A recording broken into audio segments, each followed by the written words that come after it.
The sun had barely crested the eastern horizon when Laura Jenkins realized she was looking at a problem no woman should face alone. 300 head of cattle, 2,000 miles of unforgiving territory, and a fresh grave still settling into the hard Wyoming earth. She stood beside the wagon, her hands trembling as she tried to cinch the saddle on the big sorrel mare that had been Thomas's favorite. Her husband of 4 years lay beneath a simple wooden cross she had hammered together herself, his name carved with a knife because there had been no time for anything fancier. The pneumonia had taken him in 3 days, turning a strong 30-year-old man into a feverish, gasping shadow before stealing his last breath in the pre-dawn darkness. That had been 2 days ago, and Laura had spent those 48 hours in a fog of disbelief, going through the motions because stopping meant accepting that everything they had built together was slipping through her fingers like water. The year was 1876, and they had been driving this herd from their small ranch outside Cheyenne down to St. Louis, Missouri, where a buyer waited with cash money that would have set them up for the next 5 years. Thomas had spent months arranging the deal, negotiating prices, planning the route. Now Laura stood alone with a herd getting restless, supplies running low, and no clear idea if she could manage even one more day of this impossible task. She was 23 years old, tall and lean from hard work, with dark blonde hair she kept braided down her back and green eyes that had seen too much grief in too short a time. Her hands were calloused from ropes and reins, her face sun-weathered despite her efforts to keep her hat pulled low.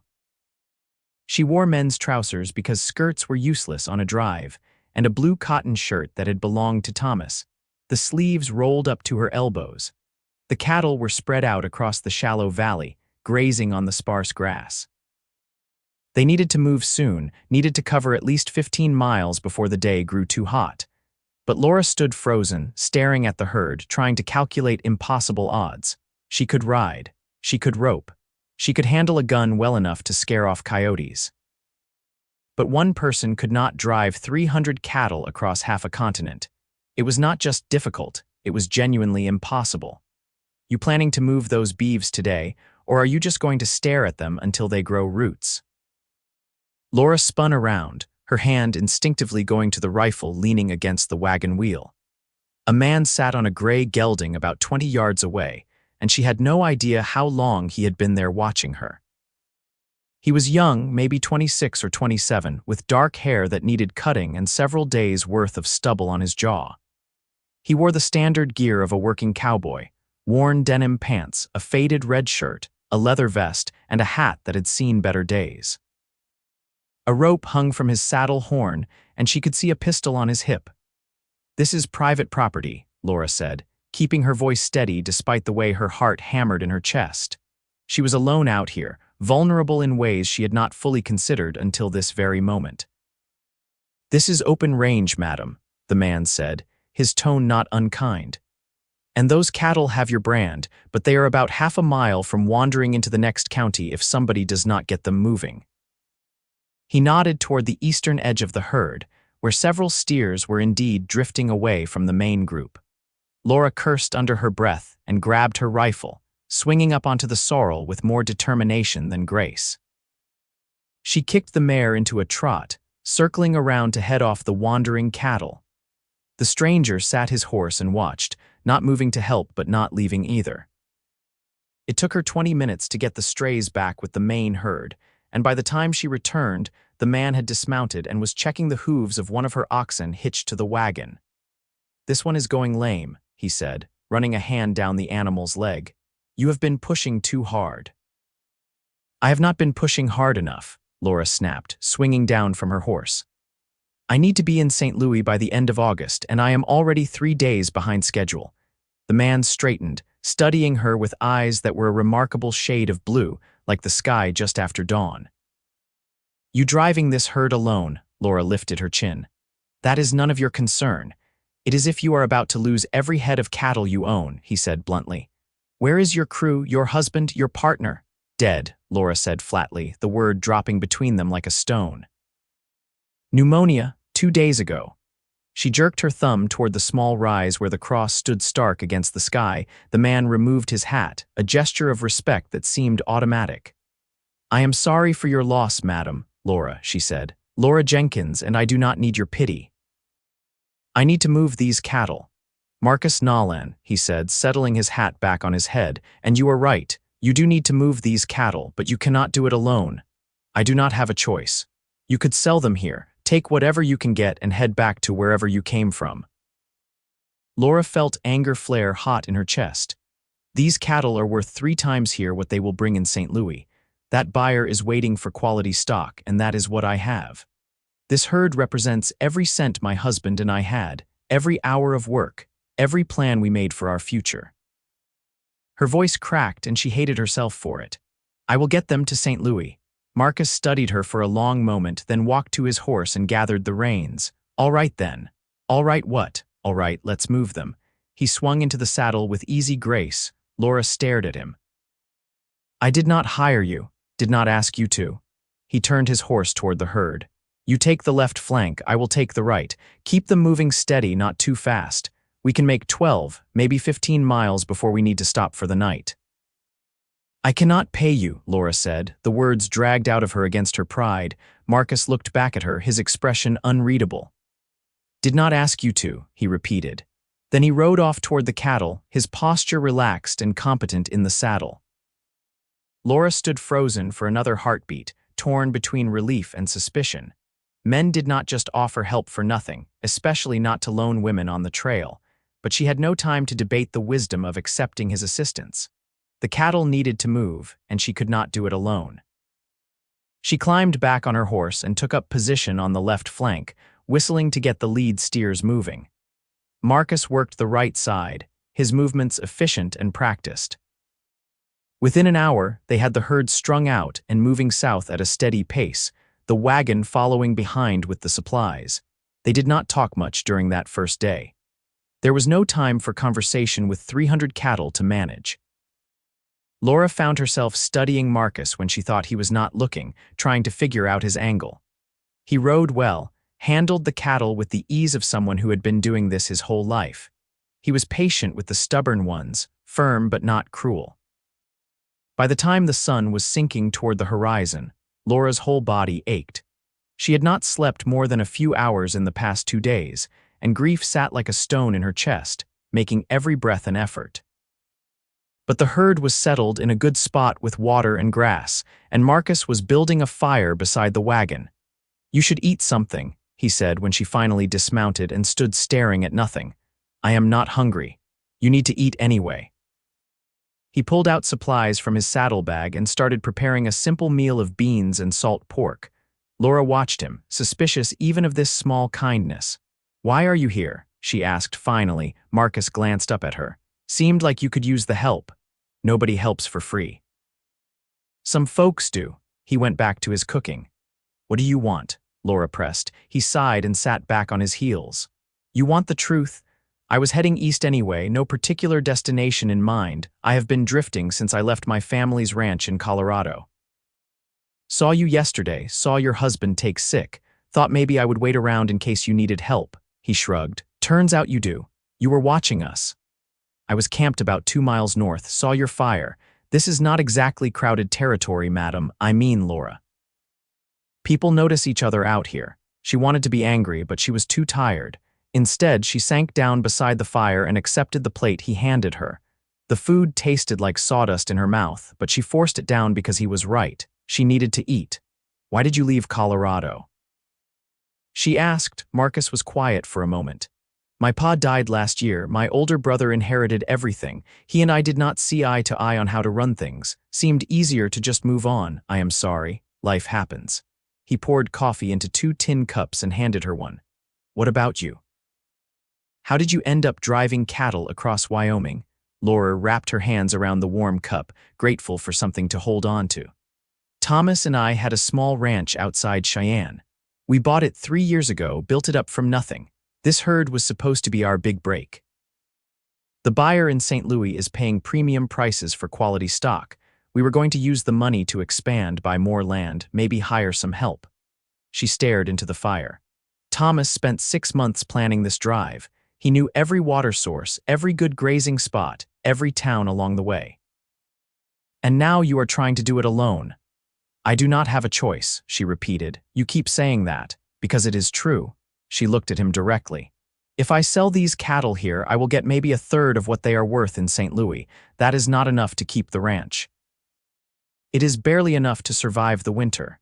Everything Thomas and I built will be gone. So yes, I have to get them to St. Louis. I have to. Marcus nodded slowly. Then I guess we better get you there. I told you. I'm heading east anyway. Might as well be useful. Laura wanted to argue, wanted to tell him she did not need his help, that she could manage on her own. But the words would have been a lie, and they both knew it.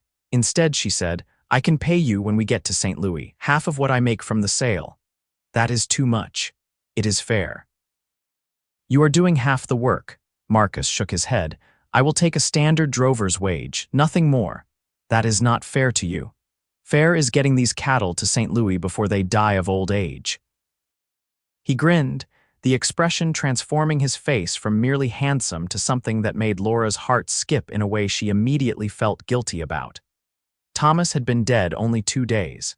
She had no business noticing whether another man was handsome.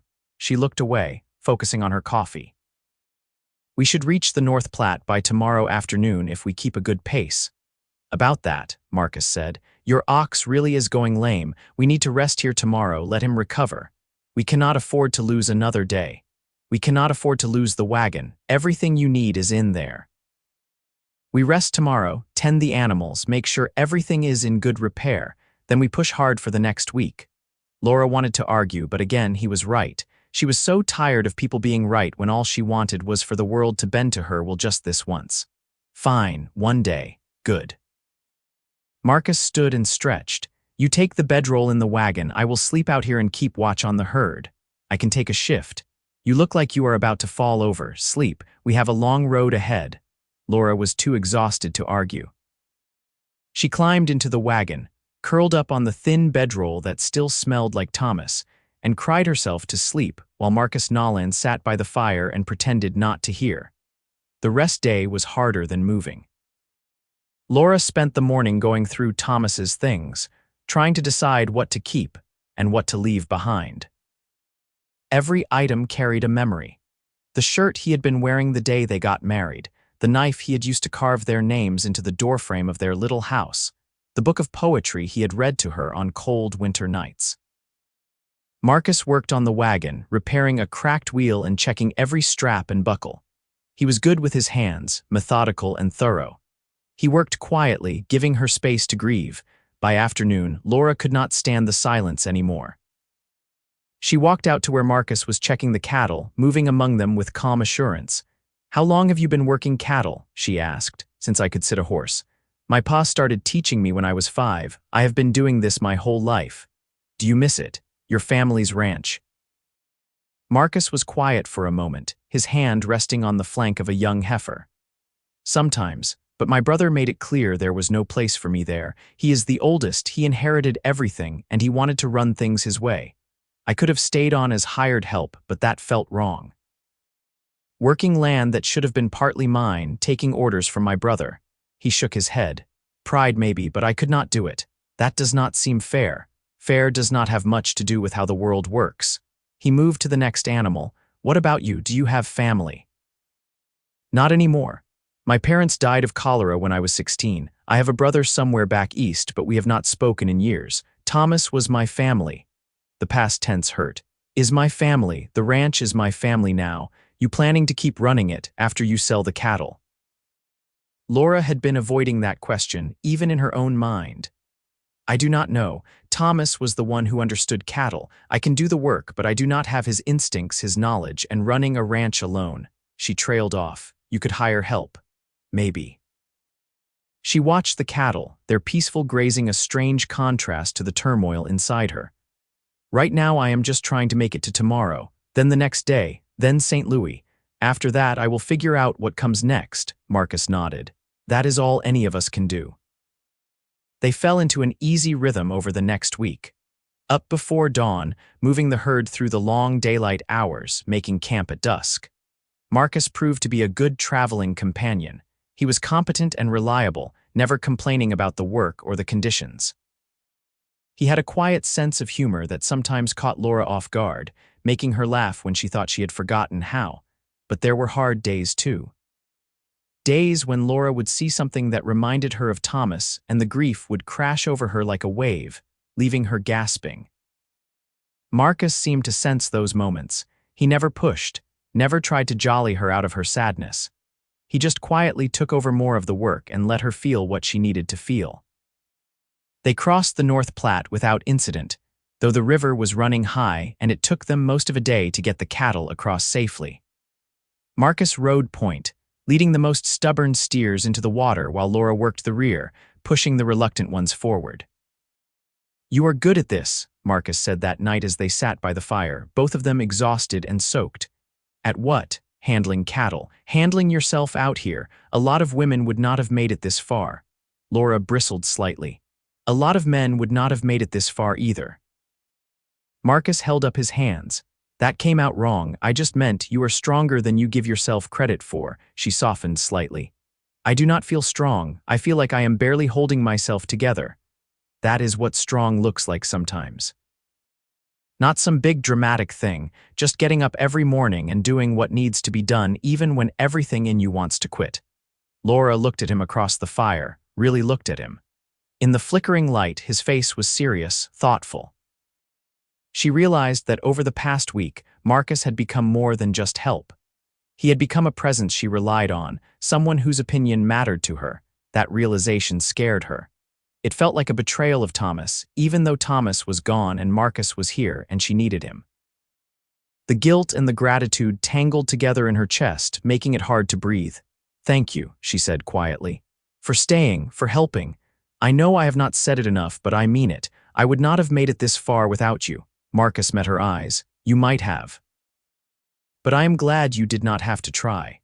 Something passed between them in that moment, something Laura was not ready to name or examine. She looked away first, standing abruptly. "I should check on the cattle." "Laura, they are fine. I just checked them an hour ago." But she was already walking away into the darkness, needing distance from whatever had just happened by the fire. They reached the small town of North Platte, Nebraska, a week later. It was barely more than a collection of rough buildings clustered around a general store and a saloon, but it had supplies they needed and a telegraph office. "I need to wire the buyer in St. Louis," Laura said as they rode in. "Let him know we are still coming, just delayed." "Good idea." "I will get the supplies. You have a list." She handed him a piece of paper with her careful handwriting. Their fingers brushed as he took it, and Laura pulled back as if burned. If Marcus noticed, he did not comment. The telegraph office was a small room at the back of the general store. The operator, a middle-aged man with wire-rimmed spectacles, took her message and her money, promising it would go out within the hour. As Laura left the office, she nearly collided with a woman coming in. "I am so sorry," Laura started, then stopped as she took in the other woman's appearance. She was young and pretty, with elaborate curls and a dress that was far too fancy for this rough town. Her eyes were hard despite her soft appearance. "You are the one with the cattle," the woman said. "It was not a question." "Yes, and the handsome cowboy helping you, that is a nice arrangement." The words were laced with insinuation. Laura felt heat rise to her face. "He is helping me drive cattle to St. Louis, that is all." "Sure he is." The woman smiled, but it did not reach her eyes. "Word of advice, honey, men do not help for nothing. You might want to figure out what he is really after before you are too far from civilization to do anything about it." She brushed past Laura, leaving the scent of cheap perfume in her wake. Laura stood frozen, the woman's words echoing in her head. She had been asking herself the same question since Marcus first appeared, but hearing it from a stranger made it feel more urgent, more threatening. She found Marcus loading supplies into the wagon. He looked up and smiled when he saw her, and something in Laura's chest tightened painfully. "Get your telegram sent?" he asked. "Yes." She hesitated, then blurted out, "Why are you really doing this?" Marcus straightened, confusion crossing his face. "Doing what? This, helping me." "You have been working for 2 weeks now, riding hard every day, sleeping on the ground, and you have not asked for anything in return." "Why?" He set down the bag of flour he had been holding. "I told you why. You said you were heading east anyway, but you could have gone east any time. You did not have to attach yourself to a cattle drive. You did not have to help a stranger. She crossed her arms, defensive. So what do you want? What is your angle? Marcus's expression hardened. I do not have an angle. Everyone has an angle, not everyone. He stepped closer, and Laura had to tilt her head back to maintain eye contact. You want to know why I am helping you? Fine. I am helping you because when I saw you standing next to that grave, trying to saddle a horse with your hands shaking so bad you could barely hold the reins, I thought about my mother. I thought about how after my pa died, she tried to keep the ranch going by herself until my brother took over. I thought about how hard it was for her, how alone she looked sometimes, how much she needed help and how proud she was to ask for it. His voice was rough with emotion. I am helping you because it is the right thing to do, because you needed help and I could give it. Because driving cattle alone across half a continent is dangerous and stupid and you would probably have died trying. Is that enough of a reason for you? Laura felt tears prick her eyes. I am sorry, I did not mean, you did mean it, and I get it. You do not know me. You have no reason to trust me, but I am not asking you to. I'm just asking you to let me help you get to St. Louis. After that, we go our separate ways and you never have to see me again. Deal. The thought of never seeing Marcus again after St. Louis sent an unexpected pang through Laura's chest, but she nodded. Deal. They finished loading the supplies in tense silence and left town without speaking. The easy camaraderie they had built over the past 2 weeks felt fractured, and Laura hated herself for breaking it. That night, as they sat on opposite sides of the fire, the silence was oppressive. Finally, Laura could not stand it anymore. I am sorry, she said. I should not have questioned your motives. You have been nothing but helpful and kind, and I repaid that with suspicion. It was wrong of me. Marcus poked at the fire with a stick. You were not entirely wrong to ask. You are alone out here with a man you barely know. You should be cautious. But I do know you. The words surprised her, but as soon as she said them, Laura realized they were true. Maybe not everything about you, but I know the important things. I know you are patient and hardworking. I know you are kind to the animals, and you have not once made me feel threatened or uncomfortable. I know you gave up your own plans to help a stranger who needed it. She paused. I know you are a good man, Marcus Nolan, and I am sorry I made you feel like you had to prove that. Marcus looked up at her, the firelight reflecting in his eyes. You are forgiven. The tension between them eased, and they fell back into their usual pattern of conversation, talking about the route ahead and the weather and the cattle. But something had shifted. The air felt charged in a way it had not before, and Laura found herself hyper-aware of Marcus's presence, of every time their eyes met across the fire. She lay awake that night in the wagon, listening to Marcus moving around outside as he checked on the herd. She thought about Thomas, about the life they had planned together. She thought about the ranch waiting for her back in Wyoming, empty now without him. And she thought about Marcus, about the way his smile made her heart skip, about how much she had come to depend on his presence. The guilt was overwhelming. Thomas had been dead barely 3 weeks, and here she was thinking about another man. What kind of wife did that make her? What kind of person? But another voice in her head, quieter but persistent, whispered that Thomas would not want her to be alone. That he would want her to be happy. That feeling something for Marcus did not erase what she had felt for Thomas. She pressed her face into the bedroll and tried not to cry. They crossed into Kansas a week later, the landscape gradually changing from the rough terrain of Wyoming and Nebraska to the rolling prairies. The weather was hot, and the cattle were getting restless, but they were making good time. Laura and Marcus had settled back into their easy rhythm, though there was something new underneath it now, a current of awareness that had not been there before. Sometimes, Laura would catch Marcus watching her with an expression she could not quite read. Sometimes she would realize she had been staring at him and force herself to look away. They did not talk about it. They did not talk about anything beyond the practical needs of the drive, but it hung between them, unspoken and growing stronger every day. One afternoon, they stopped at a creek to let the cattle drink. Laura dismounted and knelt by the water, splashing her face and neck. The heat was oppressive, the sun beating down without mercy. You should rest for a bit, Marcus said, leading his horse to the water. I can watch the herd. I am fine.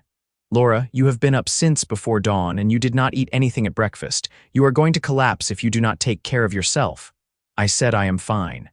But even as the words left her mouth, the world tilted sideways. She felt herself starting to fall and then strong hands caught her, steadying her. Easy, Marcus said, his voice close to her ear. He guided her to the shade of a cottonwood tree and made her sit down. Stay here. I'm getting you water and food and you are not moving until you have had both. Laura was too dizzy to argue. She leaned back against the tree and closed her eyes, hearing Marcus moving around, getting supplies from the wagon.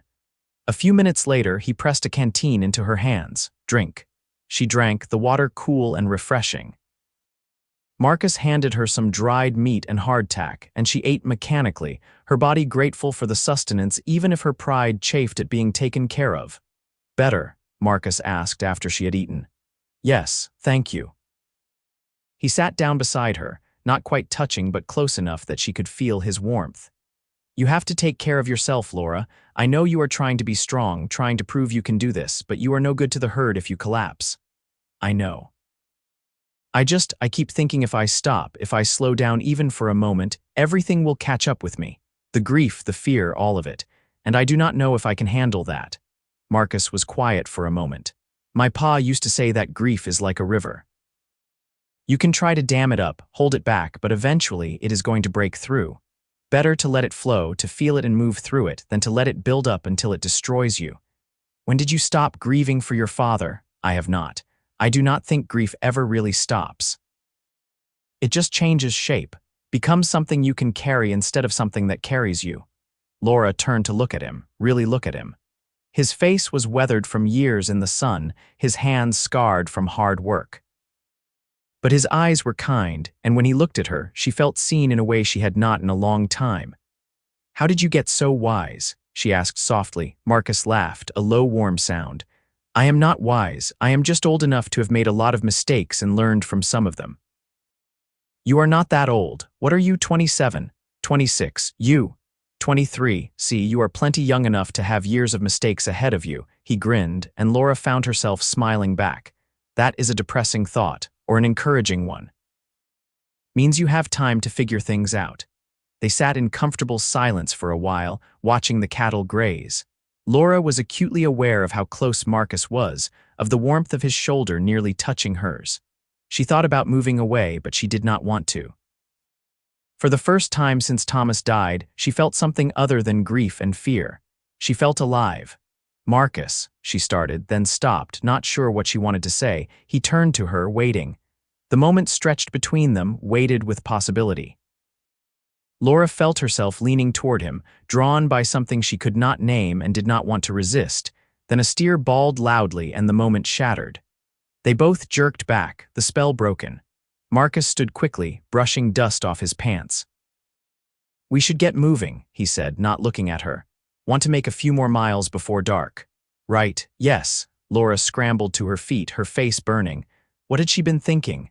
What had she almost done? They broke camp in awkward silence and got the herd moving again. But something had changed. The thing that had been building between them was now impossible to ignore, and Laura did not know what to do about it. That night, she lay awake in the wagon, tormented by guilt and confusion. She had loved Thomas. She still loved Thomas. But she was also increasingly aware that she was starting to have feelings for Marcus, feelings that went beyond gratitude or friendship. Was it wrong to feel this way? Thomas had been dead less than a month. By any standard of propriety, she should still be in deep mourning, not thinking about another man. But she was out here in the wilderness, far from the judging eyes of society, facing each day with only Marcus beside her. How was she supposed to not develop feelings for him? She thought about what Thomas would say if he could see her now. Would he be angry, hurt, or would he understand? Thomas had always been practical. He would not have wanted her to be alone, to spend the rest of her life grieving him, but would he want her to move on so quickly? With a man she had known less than a month, Laura did not have answers. All she had were questions that chased themselves in circles through her mind, until exhaustion finally pulled her under into restless sleep. The tension between them lasted for 3 days. They were polite to each other, careful not to get too close, keeping all conversation focused strictly on the cattle and the route. It was miserable. Finally, Marcus broke the stalemate. They were making camp for the night when he said, "We need to talk about what happened back at that creek." Laura's hands stilled on the bag of coffee beans she was holding. Nothing happened. Something almost happened, and we have been walking on eggshells around each other ever since. This is not working, Laura. She set the coffee down carefully. What do you want me to say? I want you to be honest with me and with yourself. Marcus stepped closer. I like you, Laura. I have liked you since the day I met you, and I think maybe you might feel something for me too. I was married, Laura said, her voice shaking. 4 weeks ago I was married. My husband is barely cold in the ground, and you want me to what? Forget about him. Move on like he never existed. I am not asking you to forget him. I am just asking you to be honest about what is happening between us. What is happening between us is that you are helping me drive cattle to St. Louis. That is all. Is it? Marcus held her gaze. Because it does not feel like that is all, not to me. Laura felt tears burning behind her eyes. It has to be all. I am not ready for anything else. I do not know if I will ever be ready. I am not asking you to be ready. I am just asking you to acknowledge that there is something here, that I am not imagining it. And what good does that do? Laura's voice rose. What am I supposed to do with that, Marcus? We are in the middle of nowhere, weeks from anywhere, with 300 cattle depending on us. Even if I did have feelings for you, which I am not saying I do, what would be the point? Where could it possibly go? I do not know, Marcus said honestly. But pretending it does not exist is not working either. Laura wiped angrily at the tears on her face. You want honesty? Fine. Yes, I feel something when I look at you. Yes, I think about you more than I should.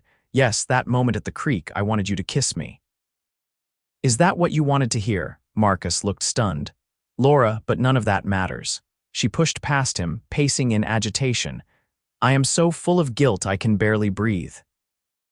Every time I think about you, every time I catch myself smiling at something you said or noticing how you look in the firelight, I feel like I am betraying Thomas. He was my husband. I loved him. How can I be feeling these things for someone else so soon? Because you are human, Marcus said softly. Because grief and love are not mutually exclusive. Because feeling something for me does not erase what you felt for him. How can you know that? Because after my pa died, my mother started keeping company with a neighbor. A good man who had lost his own wife a few years before.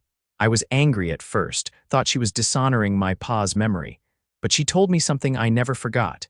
She said loving someone new did not mean she loved my pa any less.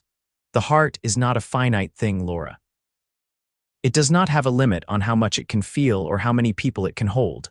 Laura sank down onto a log, suddenly exhausted. I do not know what to do. Marcus sat down beside her, careful to leave space between them. You do not have to do anything. You do not have to make any decisions or figure everything out right now. I am not going anywhere, and I am not expecting anything from you. I just needed you to know how I feel. What you do with that information is up to you. They sat in silence as the sun sank below the horizon, painting the sky in shades of orange and gold. Finally, Laura said, I need time. I need to think. Take all the time you need. And we have to focus on getting to St. Louis. The cattle have to come first. Agreed. Laura took a shaky breath. I am not making any promises. I do not know what I am feeling or what I want, but I am glad you are here. And I do not want you to leave when we reach St. Louis. I want to see where this goes. Maybe, if that is okay. Marcus smiled, genuine and warm. That is more than okay. The next 2 weeks passed in a strange state of suspended possibility. They had acknowledged the thing between them, but neither pushed for more. They worked together with easy efficiency, their partnership strengthened by honesty rather than weakened by it. But there were moments when their hands would brush while working and neither pulled away quite as quickly as they should. Moments when Marcus would say something that made Laura laugh, and the sound of her own laughter was startling after so much grief. Moments when Laura would catch Marcus watching her with an expression of such tender longing that her breath would catch in her throat. They talked more during those long days. Marcus told her about growing up on his family's ranch, about his complicated relationship with his brother, about his dreams of someday having land of his own. Laura told him about meeting Thomas at a church social, about building their ranch from scratch, about the hopes and plans that had died with him. "Do you still want to keep the ranch?" Marcus asked one evening as they watched the sunset. Laura considered the question. A month ago, the answer would have been an immediate yes. Now she was not so sure. "I do not know. The ranch was Thomas's dream more than mine. I went along with it because I loved him and I wanted to support him, but now that he is gone, I am not sure what my dream is." "What did you want?" "Before you met Thomas, before the ranch, what did you dream about?" No one had ever asked her that before. Laura thought back to her younger self, the girl she had been before cholera took her parents and marriage took her west. "I wanted to travel. I wanted to see different places, meet different people. I wanted adventure. And then you ended up on a ranch in Wyoming." Marcus's tone was gently amused. "Yes, which was its own kind of adventure, I suppose, just not the kind I had imagined. You could still travel. After you sell the cattle, after you settle things with the ranch, you could go anywhere you wanted." Alone, Marcus met her eyes. Not if you did not want to be. The implication hung in the air between them, unspoken but understood. Laura looked away first, her heart pounding. Was he suggesting what she thought he was suggesting? And if he was, how did she feel about it? They reached Kansas City in early August, a bustling town that felt like a metropolis after so many weeks in the wilderness. The cattle were trail-weary but in good condition, and they found a place to hold them on the outskirts of town while they resupplied.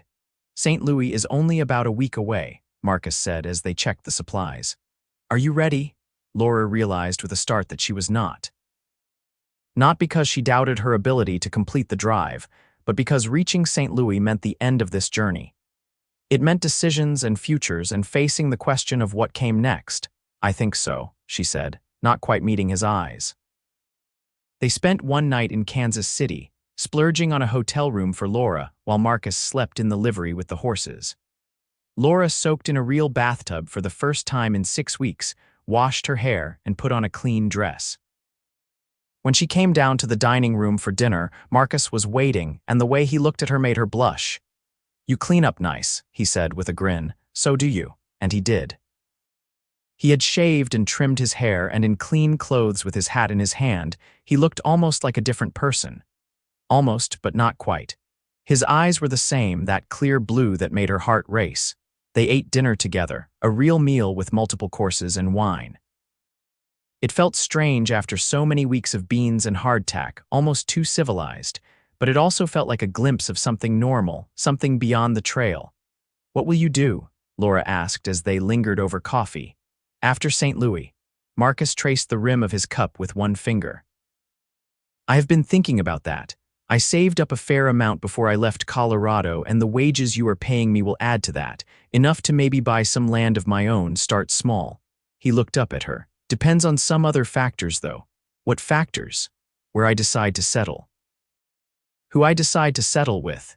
His meaning was clear. Laura's hands trembled slightly.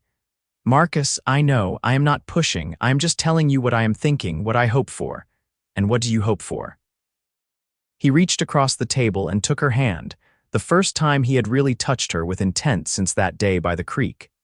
His hand was warm and calloused, strong and gentle at the same time. "I hope that when we get to St. Louis and you sell your cattle, you will think about what you want for your future. Really think about it, not what Thomas wanted or what you think you should want, but what you actually want. And then I hope maybe you might want some of the same things I want." "Which are?" "A place to call home, someone to build it with, a future that is not just about surviving but about living." He squeezed her hand gently. "I am falling in love with you, Laura Jenkins. I know it is too soon, I know the timing is terrible, but it is the truth. And I needed you to know before we reach St. Louis and reality sets back in." Laura felt tears spill down her cheeks. "I do not know what to say." "Then do not say anything yet, just think about it. That is all I am asking." They finished their coffee in silence, Marcus still holding her hand across the table. Laura's mind was spinning, her heart torn between guilt and hope and fear, and something that felt dangerously like joy. That night, lying in an actual bed for the first time in weeks, Laura thought about what Marcus had said. She thought about Thomas, about the life they had built together, about the future that had died with him. And she thought about Marcus, about the way he made her feel alive in a way she had not expected to feel again. She loved Thomas. Part of her always would. But Thomas was gone, and she was still here, still living, still capable of feeling and wanting and hoping. Was it really so wrong to want those things with Marcus? Laura thought about the question Marcus had asked her. What did she want? Not what was practical or appropriate or expected, but what did she truly want? The answer, when it came, was both terrifying and exhilarating. She wanted Marcus. She wanted to see where this connection between them could go. She wanted to stop feeling guilty for being alive and start actually living again. The realization did not make the guilt disappear, but it did make it manageable. Thomas was gone, and she could not change that. But she could choose what happened next. She could choose to move forward. She could choose happiness. The final week of the drive passed in a blur. They pushed the cattle hard, eager now to reach their destination. The landscape changed again as they entered Missouri, the rolling prairies giving way to more wooded terrain. Laura and Marcus did not talk about his confession or her impending decision. But the air between them thrummed with anticipation, with possibility. Marcus would sometimes look at her with such open affection that it took her breath away. And Laura found herself looking back, no longer trying to hide or deny what she felt. They reached St. Louis on August 28, 1876, exactly 8 weeks after they had started the drive. The city was massive and loud and overwhelming after so long in open country. The cattle were jumpy, made nervous by all the people and noise. The buyer, a man named Robert Harrison, met them at the stockyards. He was in his 50s, well-dressed and businesslike. He walked through the herd with a practiced eye, examining the cattle carefully. "Your husband knew what he was doing," Harrison said to Laura. "This is quality stock." "He did," Laura agreed, not bothering to correct the assumption. Harrison made his inspection and named a price that was even higher than what Thomas had negotiated. "They are in better condition than I expected after such a long drive. You did good work getting them here." "We did good work," Laura said, nodding toward Marcus. The sale was completed by the end of the day. Harrison paid in cash and bank drafts, more money than Laura had ever seen in her life. It was everything Thomas had hoped for and more. Enough to save the ranch, to expand, to secure her future. As they walked away from the stockyards, the weight of the money in her saddlebags and the weight of decisions on her shoulders, Marcus said, "You did it. You got them here. We did it." "So what now?" Laura stopped walking and turned to face him. They were standing on a busy street corner, people flowing around them like water around stones. It was not romantic or private or any of the things such a moment should be. But it was real. And right now, that was enough. "Now I tell you that I thought about what you said. About what I want for my future." Her heart was pounding so hard she was sure he could hear it. "And I realized that I spent 4 years building someone else's dream. Maybe it is time I built my own." "And what is your dream?" "I do not know all the details yet. But I know I do not want to go back to that ranch in Wyoming. I do not want to spend the rest of my life surrounded by ghosts and memories. I want something new. Something mine." "Ours," Marcus said softly. Laura smiled, feeling something loosen in her chest. "Ours, if you still want that." "More than anything." "Then yes, yes to all of it, to building something together, to seeing where this goes, to whatever future we can make." She took a breath. "I love you, Marcus Nolan. I did not think I could feel this way again, and I still feel guilty sometimes for feeling it at all. But I do, I love you." Marcus pulled her close, right there on the street corner with half of St. Louis watching. "I love you too, and we are going to figure this out together, all of it." He kissed her then, and Laura kissed him back, feeling like she was coming home and starting an adventure all at the same time. They stayed in St. Louis for 2 weeks, making plans and arrangements. Laura sold the wagon and most of the gear they had used for the drive. She wired money back to Wyoming and hired someone to sell the ranch and ship her personal belongings to St. Louis. It felt strange to be letting go of that part of her life, but it also felt right. She could not move forward while clinging to the past. Marcus, meanwhile, was looking at land. He found a property about 50 miles west of St. Louis, good grazing land with water access and a small house that needed work. It was not huge, but it was theirs. A fresh start. "Are you sure about this?" Laura asked as they stood looking at the property. About me, about us, about all of it. Marcus took her hand. I have never been more sure of anything. They were married in a small ceremony at a church in St. Louis on September 15, 1876.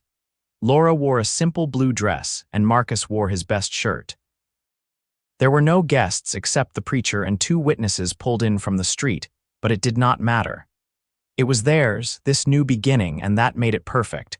The guilt still came sometimes, usually late at night when Laura could not sleep. She would think about Thomas, about the vows she had made to him, about whether she had mourned him long enough or well enough. But Marcus never made her feel bad about those moments. He would hold her and let her cry and remind her that loving him did not mean she had stopped loving Thomas. The heart is not a finite thing, he would say, echoing the words his mother had told him. You can hold both of us there. They moved to the new ranch in October, just as the leaves were starting to turn. The house was small and needed repairs, but they worked on it together, making it theirs. They bought a small starter herd with part of the money from the cattle sale and began building their operation. It was hard work, but it was good work, and they were doing it together. Laura learned that she loved this life in a way she had never loved the ranch in Wyoming. Maybe because she had chosen it. Maybe because she was building it with Marcus instead of following someone else's dream, or maybe just because she was happy. Their first winter was harsh, but they weathered it together. Marcus taught Laura things about running cattle that Thomas never had, and Laura brought her own ideas and innovations. They were partners in every sense of the word. In the spring, Laura realized she was pregnant. The news brought a complex mix of emotions. Joy, certainly, but also fear. This would be the child she had with Marcus, not the children she had dreamed of having with Thomas. Another marker of how completely her life had changed. "Are you happy?" Marcus asked when she told him, his hand resting gently on her still flat stomach. "Yes," Laura said and meant it. "Nervous but happy, me too." He kissed her forehead. "We are going to be good at this. All of it." Their son was born in November 1877, a healthy baby with dark hair like his father and green eyes like his mother. They named him Thomas Marcus Nolan, honoring both the past and the present. Laura held her newborn son and felt the last pieces of her guilt slip away. Thomas would have been happy for her, she realized. He would have wanted her to have this, to have a full life and a family and someone to love her. Letting go of him did not mean forgetting him. It just meant making room for new love, new life, new joy. Marcus was a wonderful father, patient and devoted. He would walk the floor with Thomas when the baby cried at night, sing him silly songs, tell him stories. Watching them together made Laura fall in love with him all over again. They added to their herd over the next few years, expanding the ranch gradually. It was never going to be the biggest operation in Missouri, but it was successful and stable and theirs. They hired a few hands to help with the work, good men who became friends. In 1879, Laura gave birth to a daughter they named Sarah. She was bright and curious from the start, always wanting to know how things worked and why. In 1881, another son arrived, James, who was quiet and thoughtful, content to watch the world around him. Their little house became too small, so they built an addition, then another.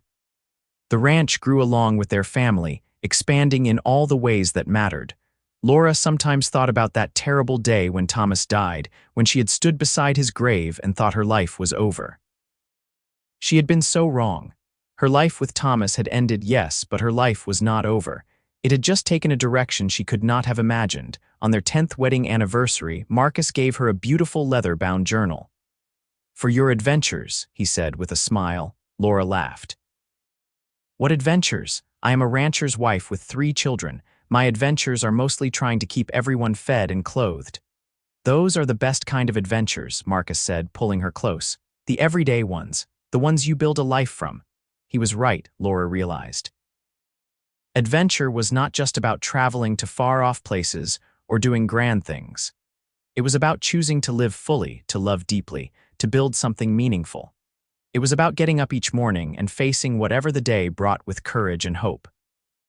She thought about the woman she had been, driving that herd alone and terrified. She had been strong then, stronger than she knew.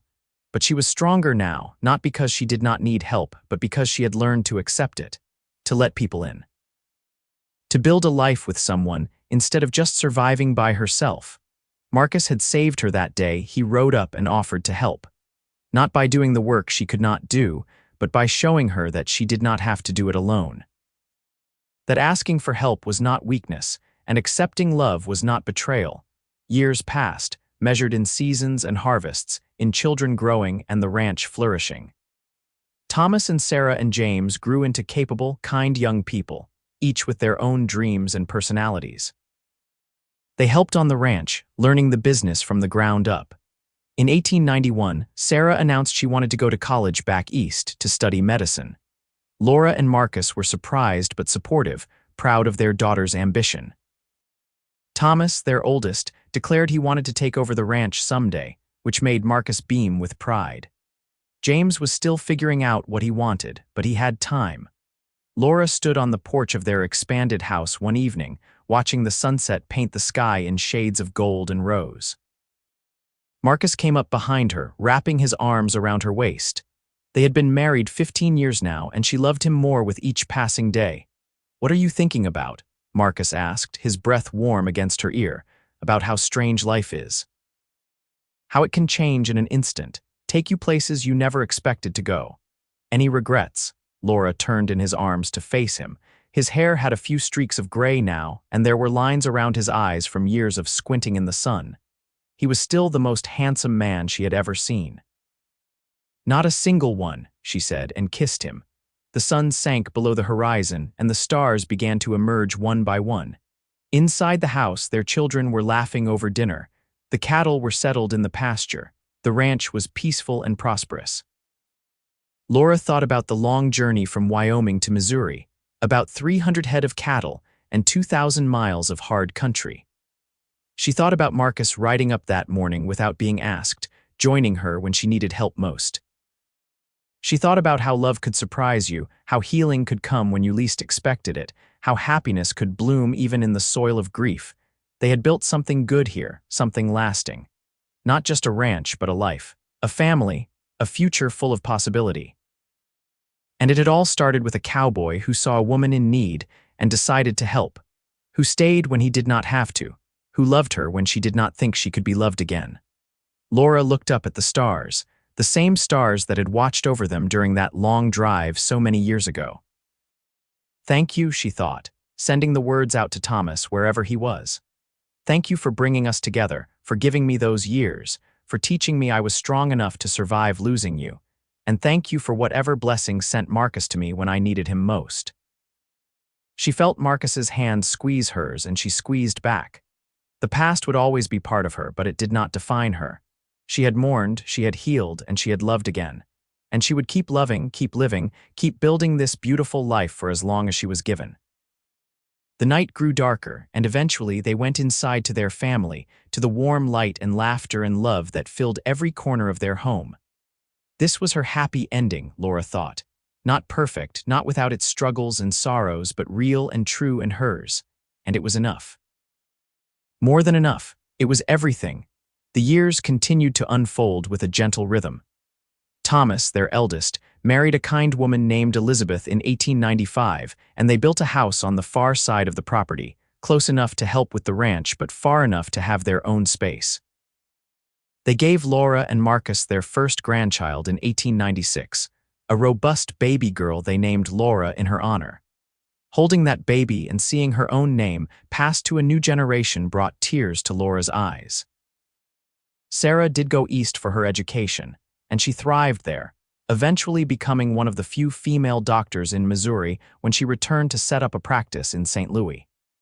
She married a fellow doctor, and they split their time between the city and visiting the ranch. James discovered he had a talent for numbers and business, and he helped Thomas manage the financial side of the ranch operation, making them more prosperous than they had ever imagined. Marcus's hair turned fully gray, and Laura found silver threading through her own blonde locks. They moved a bit slower than they used to, but they were healthy and strong, still working the ranch alongside their children and the hands they employed. They had built something that would last beyond them, a legacy that honored both the past and the future. On their 25th wedding anniversary in 1901, their children threw them a celebration. Friends and neighbors came from miles around. There was music and dancing and more food than anyone could eat. Laura wore a new dress, deep green to match her eyes, and Marcus wore a suit that made him look distinguished and handsome. As the party wound down and the stars came out, Marcus led Laura out to the porch where they had spent so many evenings together. 25 years, he said, shaking his head in wonder. Feels like no time at all and a whole lifetime at once. The best lifetime, Laura said, leaning into him. Thank you for riding up that day. Thank you for staying. Thank you for letting me. Marcus kissed the top of her head. You know, I think about that drive sometimes. How scared you were, how determined, how you insisted you could do it alone even though we both knew you could not. I was stubborn. You were brave and strong, and everything I could have ever wanted in a partner. They stood together in the darkness, surrounded by the land they had built together, the family they had created, the life they had chosen. It had not been easy. There had been hard years, drought and illness, and the normal struggles of life. But they had faced it all together, and that had made all the difference. Laura thought about the girl she had been at 23, newly widowed and terrified, trying to drive a herd alone. She wished she could tell that girl that it would be okay. That help would come in the form of a cowboy on a gray horse.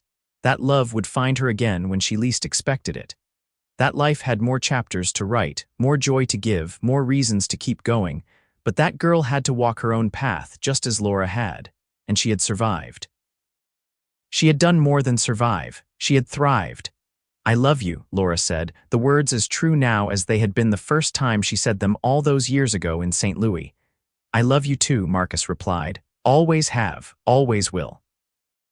They went inside eventually, to their home full of family and love and laughter. And as Laura fell asleep that night in Marcus's arms, she felt a profound sense of gratitude for the twisting path her life had taken, for the tragedy that had led to unexpected blessing, for the cowboy who had joined her without being asked and stayed to build a lifetime. The ranch continued to prosper into the new century. When Marcus and Laura grew too old to handle the daily operations, Thomas took over completely, running it with the same care and dedication his father had shown. Elizabeth proved to be just as capable, and together they expanded the operation, buying adjacent land and increasing the herd.